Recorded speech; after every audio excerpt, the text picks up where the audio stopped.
Hello dear friends, तो मैं हूं आरती। संस्कृति पीसीएस यूट्यूब चैनल पे आप सभी का स्वागत है। मैं हाजिर हूं एक नए विषय को लेकर के। ये टॉपिक हमारा पॉलिटिकल साइंस का या पॉलिटी का है, बहुत इंपॉर्टेंट है। अभी फिर से चर्चा में आया है तो बहुत ज़्यादा संभावना है कि आपका यूपी पीसीएस प्रीलिम्स में या अन्य एग्जाम्स में जो है प्रश्न बनने की संभावना। ये हमारा टॉपिक है परिसीमन के बारे में, परिसीमन आयोग के बारे में। ये क्या होता है, कैसे काम करता है, इसकी ज़रूरत क्यों पड़ती है, कितनी बार अभी तक किया गया है, ये सब हमें यहाँ पर देखना है। देखिए क्या लिखा हुआ है, निर्वाचन क्षेत्रों का परिसीमन एक विस्तृत एवं व्यापक परिचय यहाँ पर होने वाला है। तो आपने जो है पॉलिटी में पढ़ा होगा परिसीमन आयोग के बारे में, क्यों होता है, कैसे होता है। और कई बार आपने न्यूज़ में ये भी पढ़ा होगा कि दक्षिण भारतीय राज्य जो है इसका विरोध करते हैं, क्योंकि यहाँ पर परिसीमन जनसंख्या के आधार पर होता है। और जो है जब हमने जनसंख्या कंट्रोल के लिए 2 बच्चे वाला प्रोग्राम चलाया था भारत सरकार ने, दक्षिण भारतीय राज्यों ने बहुत सीरियसली उसको अपनाया और वहाँ पर जो है जनसंख्या कंट्रोल कर ली। लेकिन उत्तर भारतीय राज्यों ने उस योजना का जो है फॉलो भी नहीं किया। 2 बच्चे वाला जो है मामला सीरियस लिया नहीं उन्होंने। बच्चे मतलब 2-4 जितने भी पैदा करने थे उन्होंने किए थे। जनसंख्या यहाँ पे हो गई ज़्यादा। अब जनसंख्या ज़्यादा हो गई तो उनको सीटें ज़्यादा मिलती हैं। तो दक्षिण भारतीय राज्य बोलते हैं कई बार इस मामले में कि भाई क्या मतलब है, तुम कोई योजना बनाओ, तुमको उसको हम फॉलो करेंगे तो इन फ्यूचर जो है हमें नुकसान होगा। जो फॉलो नहीं कर रहे हैं उनको तो फ़ायदा मिल रहा है, तो हम भी क्या करेंगे, तुम कोई अब योजना बनाओ केंद्र सरकार, हम नहीं उसको मानेंगे। अदरवाइज जो है कुछ यहाँ पर सोल्यूशन निकालो, जनसंख्या के आधार पर नहीं, कुछ और तरीका निकालो जिसके आधार पर आप सीटों का आवंटन करो। इस पर जो है गृह मंत्री जी हमारे हैं, उन्होंने कुछ स्टेटमेंट दिए थे कि एक भी सीट नहीं कम होगी, ऐसे कुछ करके सब यहाँ पर देखने वाले हैं। तो निर्वाचन क्षेत्रों का परिसीमन वह प्रक्रिया है जिसके माध्यम से लोकसभा और राज्य विधानसभाओं के निर्वाचन क्षेत्रों की सीमा तय की जाती है कि फला फला इलाके में इतनी जनसंख्या रहती है। मतलब परिसीमन करने का लक्ष्य यही है कि जितने भी कैंडिडेट्स हैं जीत कर आए तो वो ये ना कहे कि तुम्हारे यहाँ तो 10 लाख ही मेंबर्स थे, मुझे तो जो है 12 लाख वाले प्रदेश से चुना गया है, मतलब मेरी सपोर्ट में ज़्यादा जनसंख्या है।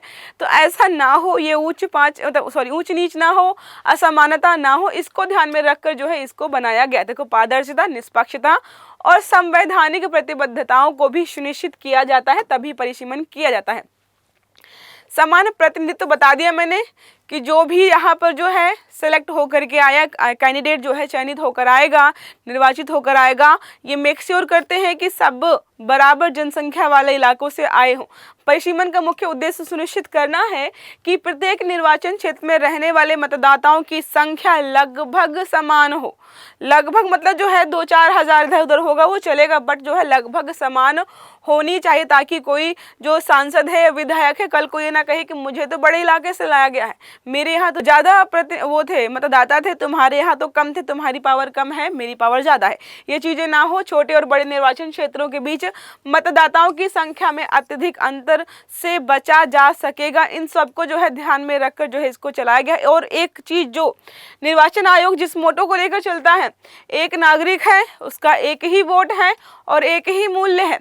मतलब जो है जब नागरिक एक है, वोट एक है, मूल्य एक है, तो कल को जो है कोई सांसद या विधायक ये ना बोले कि मेरे यहाँ तो ज़्यादा वोट थे या मेरे यहाँ वाले को जो है ज़्यादा प्रायोरिटी देनी चाहिए।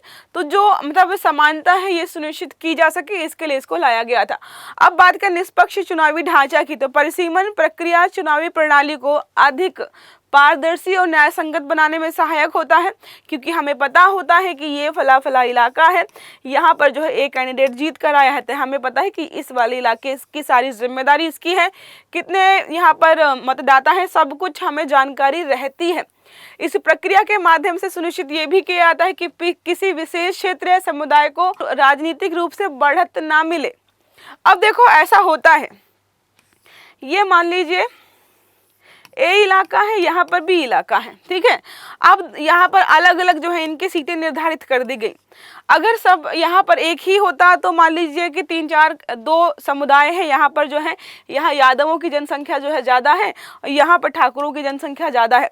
अब जो है ज़रूरी तो नहीं है कि अगर ये यादव कैंडिडेट हो तो इसको सारे वोट यादव के ही मिले हों, ये ठाकुर कैंडिडेट हो तो सारे वोट ठाकुरों के ही मिले हों, ये पॉसिबल नहीं हो सकता है। तो इसको जो है जिताने के लिए अन्य समुदाय के वोट की भी ज़रूरत पड़ेगी, तो यहाँ पर होगा क्या, किसी एक समुदाय का दबदबा नहीं बन पाएगा, क्योंकि कल को मतदाता भी बोल सकते हैं कि तुम्हारी जो जीत है सिर्फ एक ही जाति के आधार पर नहीं हुई है, मल्टीपल जो है वोटर्स वहाँ पर थे अलग अलग कास्ट के जिन्होंने तुम्हें वोट दिया है और तुम जीते हो। तो उस कैंडिडेट की जो है एक तरीके से जिम्मेदारी बनेगी कि वो सबका ख्याल रखे।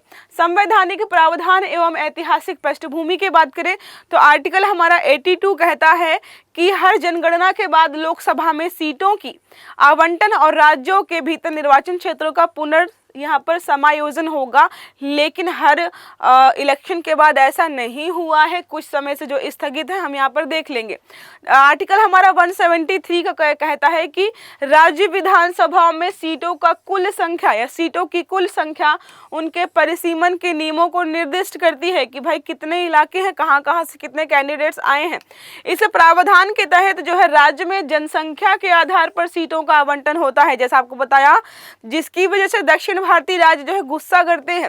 निर्वाचन क्षेत्रों का आकार निर्धारित किया था किसके आधार पर, जनसंख्या के आधार पर निर्वाचन क्षेत्रों का आकार निर्धारित किया जाता है और उसी के आधार पर जो है सीटों का निर्धारण भी होता है। इसलिए आप देखेंगे उत्तर प्रदेश सबसे ज्यादा सीटें हैं, जनसंख्या सबसे ज्यादा है ना, इसलिए 1951-1952 में जो है पृष्ठभूमि देखे पहली, तो भारत में प्रथम जनगणना के पश्चात 1952 में पहला परिसीमन आयोग, देखो कई बार प्रश्न पूछेगा कि पहला परिसीमन आयोग कब आया था या अब तक परिसीमन आयोग कितनी बार आ चुका है, 4 बार आ चुका है, याद रखना है।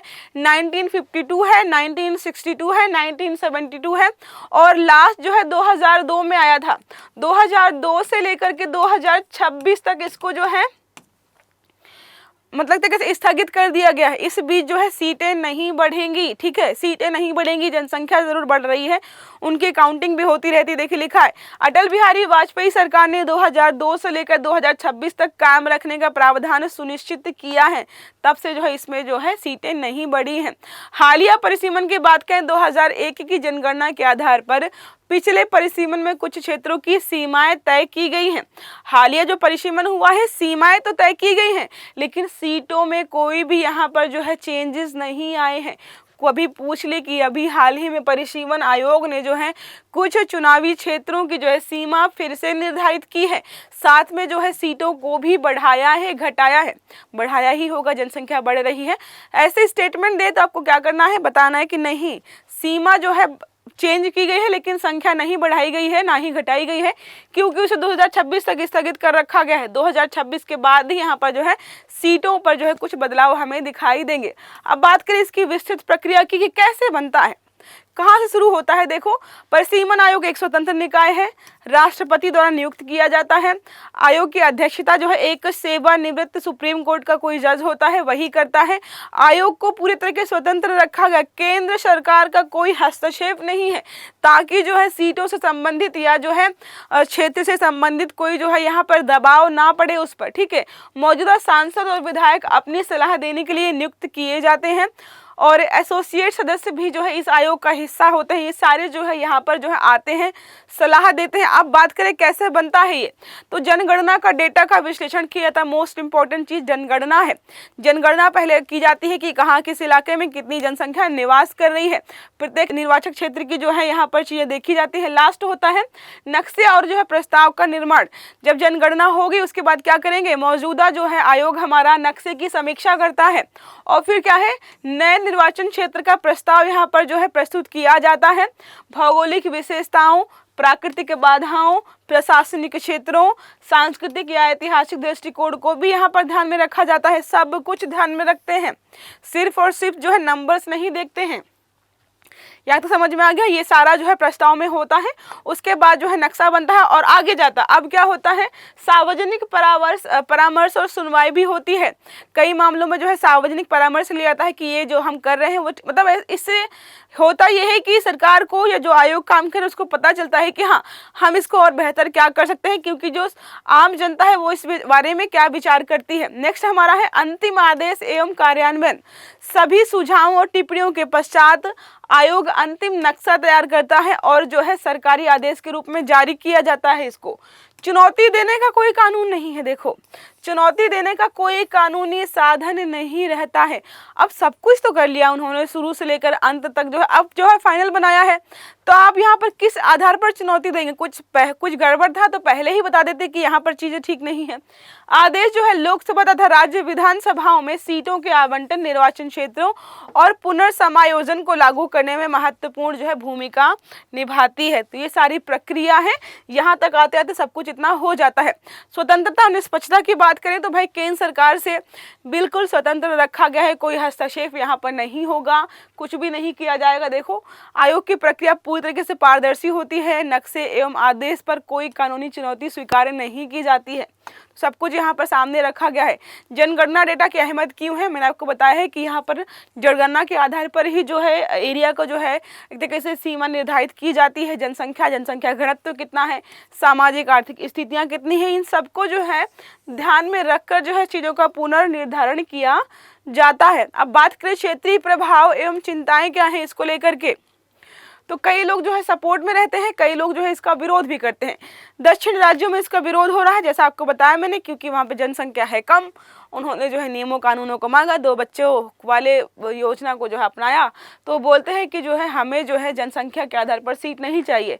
इसी पर जो हमारे गृह मंत्री अमित शाह जी ने बोला था, एक भी सीट ना खोने का आश्वासन दिया है कि अगर परिसीमन दोबारा होता है तो आपकी सीटें कम नहीं होंगी, भले ही बढ़ा दी जाए। अब बात करें आरक्षित सीटें एवं सामाजिक न्याय, हमें पता है SC ST अलग अलग कैटेगरीज की जो है सीटें निर्धारित होती हैं, उनका रिजर्वेशन किया गया है, तो कैसे कब कहाँ पर होगा यहाँ पर। तो जनगणना डेटा का उपयोग अनुसूचित जाति और अनुसूचित जनजाति आबादी वाले क्षेत्रों की पहचान में भी किया जाता है। वहाँ पर भी देखा जाता है कि कौन सी जनसंख्या कितनी है और इसके आधार पर हमें कितनी सीटें आवंटित करनी है। इन समुदायों के अनुपात के अनुसार आरक्षित यहाँ पर सीटें दी जाती हैं, जिससे सामाजिक न्याय एवं समानता सुनिश्चित हो सके। अब बात करें जो है प्रक्रियात्मक चुनौतियाँ क्या होती हैं। अब इतना बड़ा देश है, इतनी सारी जनसंख्या है, उसको जो है सही तरीके से मापना, जनसंख्या काउंट करना, इलाकों का परिसीमन करना, ये बहुत टफ है। तो चुनौतीपूर्ण तो होता है लेकिन करना पड़ेगा। साथ में हमारे यहाँ पर भौगोलिक, सांस्कृतिक, प्रशासनिक विभाजन को भी ध्यान में रखना पड़ता है कि कल को कोई समस्या ना खड़ी हो जाए, तो थोड़ी चुनौतियाँ हैं। बाकी अगर बात करें सुधारात्मक प्रयास की, तो देखो अभी हम क्या हैं, 20 साल 30 साल पहले नहीं है, हम 21वीं सदी में जी रहे हैं। हमारे पास जो है डिजिटल वाली बहुत सारी चीज़ें हैं, GPS भी है और भी अन्य प्रकार की डेटा वाली जानकारी रखने वाली चीज़ें हैं, जिनके माध्यम से या जिनका उपयोग करके क्या है हम और सटीक तरीके से तकनीकी का उपयोग करके कम समय में जो है ये सारे काम कर सकते हैं। देखो लिखा है GIS और डिजिटल मैपिंग का उपयोग करके हम जो है इस काम को और आसान कर पाएंगे। सार्वजनिक परामर्श और सुनवाई का उपयोग भी कर सकते हैं। नीति निर्माताओं द्वारा समय समय पर जो प्रक्रियाएं दी गई हैं सुधार के लिए, उनको भी हम जो एक बार इंक्लूड कर सकते हैं कि कैसे जो है हम इसको और बेहतर कर पाएंगे। तो ये रहा सारा आज का आर्टिकल। एक प्रश्न हमारा है इसी से संबंधित, निर्वाचन क्षेत्रों के परिसीमन में लोकसभा में सीटों के आवंटन का संवैधानिक प्रावधान किस अनुच्छेद में है? Article 81, article 82, article 170 sub clause 3, article 368। तो जो भी आपको सही उत्तर लग रहा है आपको कमेंट बॉक्स में बताना है।